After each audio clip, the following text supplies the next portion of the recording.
This is Democracy Now!, democracynow.org, the War and Peace Report. I'm Amy Goodman. And I'm Nermeen Sheikh. We're broadcasting live from downtown Cairo in Egypt with the Nile River flowing behind us.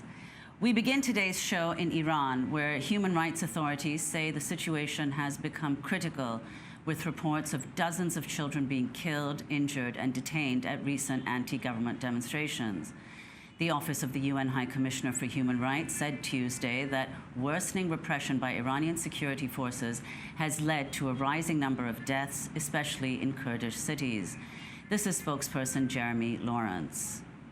Since the nationwide protests began on the 16th of September, over 300 people have been killed, including more than 40 children. 2 16-year-old boys were among 6 killed over the weekend. Protesters have been killed in 25 of Iran's 31 provinces, including more than 100 in Sistan and Baluchistan. Iranian official sources have also reported that a number of security forces have been killed since the start of the protests. We call on the authorities to release all those detained in relation to the exercise of their rights, including the right to peaceful assembly, and to drop the charges against them. Our office also calls on the Iranian authorities to immediately impose a moratorium on the death penalty and to revoke death sentences issued for crimes not qualifying as the most serious crimes under international law. This comes as the BBC reports authorities have not been releasing protesters' bodies unless their families remain silent. Some say they were pressured by security officials to go along with state media reports that their loved ones were killed by, quote, rioters. On Monday, Iran's national soccer team declined to sing the national anthem before their opening World Cup match in a sign of support for the protests.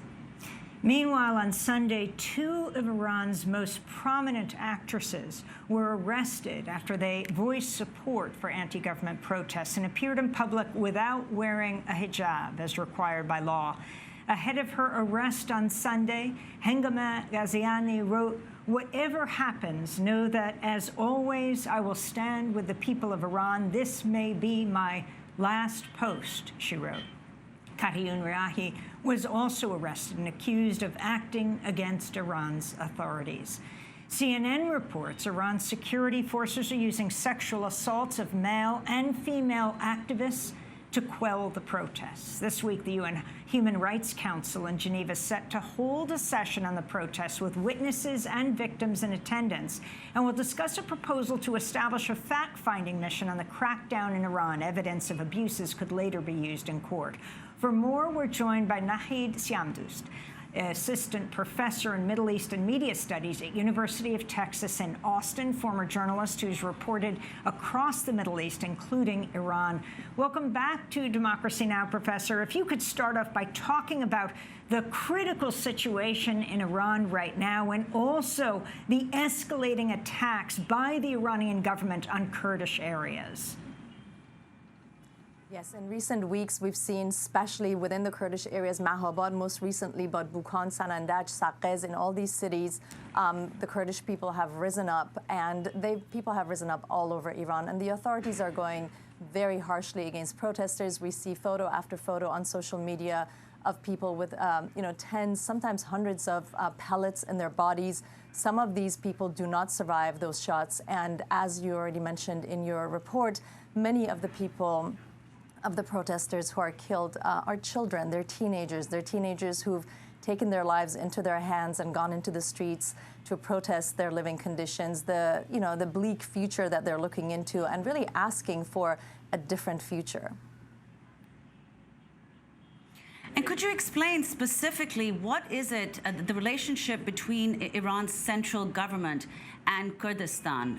So many of the protests, as you've pointed out too, the epicenter has been in the Kurdish region. Could you explain what the relationship between the state following the revolution and Kurdistan has been? Sure. So Kurdistan, Iran is a system of governorates. So 30 governorates and states, so to speak. And so each state, including the Kurdish region, will have their own governors. So the central system controls these regions via the governors that they have in these areas. And they're oftentimes, they're always approved, of course, by the central state. But the people have risen up, and their religious leaders and sheikhs have spoken up in their defense. So, we've seen one of the sheikhs in Kurdistan joining the sheikh in Baluchistan in asking for an independent international body to oversee a referendum in Iran. And so, the forces that we see, the Sepahis that we see, the plainclothes officers and militia that we see in Kurdistan suppressing the uprising or the revolution there, they come from all kinds of different backgrounds, all supported by the central state, of course. And Kurdistan is very much, part of Iran, and this is something that the Kurdish leaders in that region have also stated. So, we have to be, when you talk about the central state and the Kurdish region, we have to be careful not to play into the regime's own discourse of this being a separatist movement. No, absolutely. You're right about that.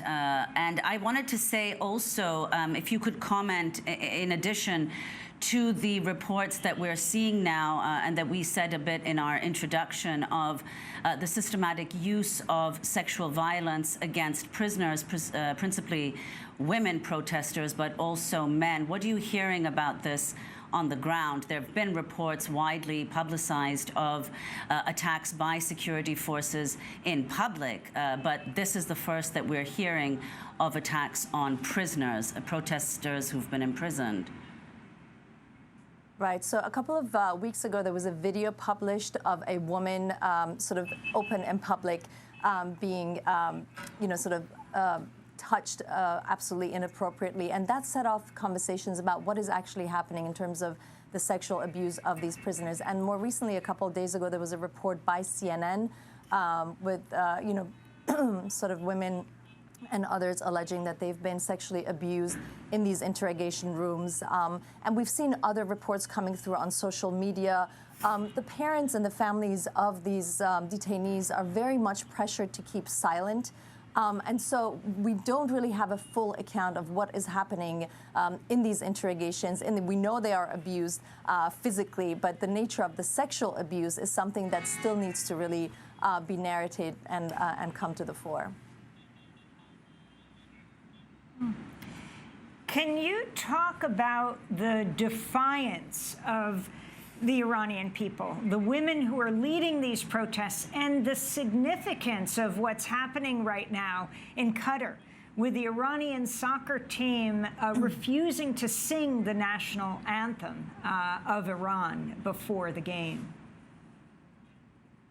Right, we've seen, Iranians across the board, all over the nation, as you mentioned, people in 25 out of 30 states have been killed. And so this is really a nationwide revolution, and the defiance has been astounding. The courage with which people have gone into the streets week after week, despite the killings that are happening, despite the also severe injuries. It doesn't just have to be deaths, people losing their eyes, people losing their limbs. Despite all of that, they've risen up and are continuing to protest, and now they've been joined, as you mentioned in your report, by actresses, by athletes, by teachers' unions and professors' unions, and so on.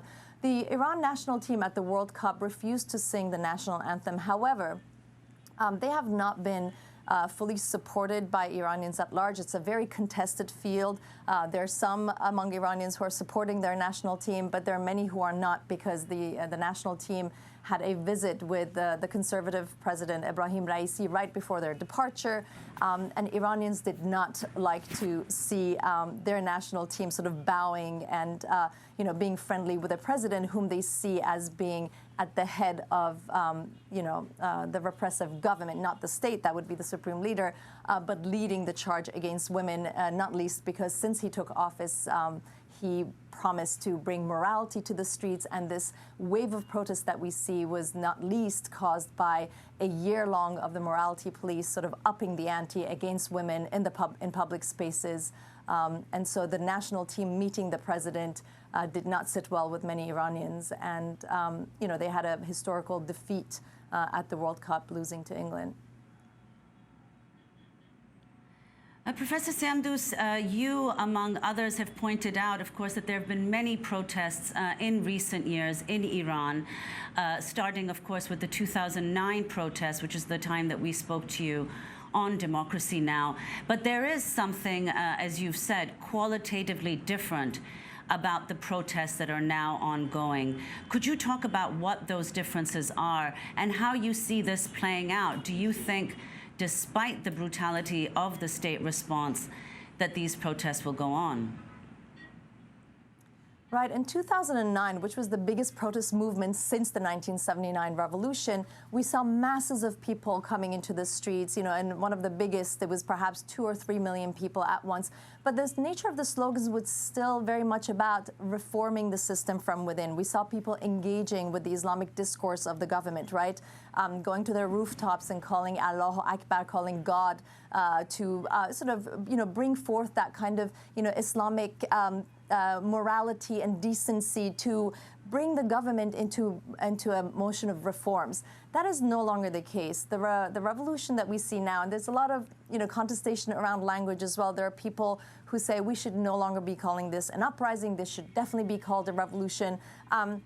It's not just a matter of semantics. I think in the nature of the slogans that we see, this movement is no longer at all engaging with government discourse.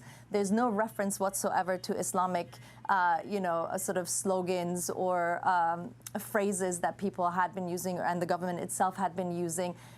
People are calling for a new system. In the 2009 Green Uprising, for example, people would band together and say, نترسیم نترسیم ما همه با هم هستیم, don't be afraid, we're all together. And now it's kind of flipped around to people saying بترسید بترسید ما همه با هم هستیم, you should be afraid because we are all together. And then when we look at the slogans, the harshness of it, sort of there's all notion of Persian politeness or any sense of respect for authority or any of that is completely out the window. And we see this in the cuss words that are used against the supreme leader, against the Sepah. They're ferocious. The slogans are ferocious. The movement is ferocious. And it's of a different nature because, this movement is leaderless. And so there are groups of people all across Iran popping up here and there. But there are no leaders to be put down. So the regime can't, just like in 2009, go after the leaders of the movement and try to quell the movement through its leaders. It's a leaderless movement. It's a very smart movement that is sort of coming together and dissolving and really sort of playing this strategic game, a very sort of organic strategic game against the forces. Thank you so much, Professor Nahid Siamdoust, Assistant Professor in Middle East and Media Studies at the University of Texas at Austin. She's a former journalist who's reported across the Middle East, including in Iran. And this is Democracy Now!, democracynow.org, the War and Peace Report.